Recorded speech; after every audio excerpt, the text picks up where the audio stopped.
પંચમહાલના શહેરાના ખુટખર ગામે છેલ્લા 3 મહિનાથી પાણીની સમસ્યાથી લોકો ત્રસ્ત। ખુટખર ગામે પાણીની પાઇપો તૂટી જતા રાઠોડ અને નાયક ફળિયાના રહીશોને પીવાના પાણીની સમસ્યા છે, જે અંગે ગામના સરપંચને જાણ કરવામાં આવી છતાં કોઈ નિરાકરણ નથી આવ્યું। પાણીની સમસ્યાનું ઝડપથી નિરાકરણ આવે તેવી સ્થાનિકોની માંગ છે। આ ખુટખર ગામ છે સાહેબ, નાયક ફળિયું છે। પાણીની સુવિધા છે પણ પાણી બધું કોક ચાલુ કરે એટલે બધું પાણી જમીનમાં વહી જાય છે ને પાણી આ મળતું જ સાહેબ, પણ પાણી હમણાં મળતું નથી એમ 3 મહિના સુધી।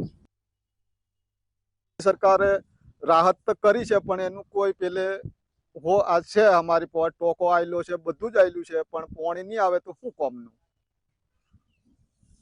તમે આ માટે ક્યાં રજૂઆત કરી? અહીંયા સરપંચ સાહેબને એટલું કીધેલું છે સાહેબ કે અમારે આ પાણી બંધ થઈ ગયું છે તો અમને કંઈક કરી આલો। હવે સરપંચ સાહેબ આગળ વાત કરી કે નહીં કરી એ ખબર નથી।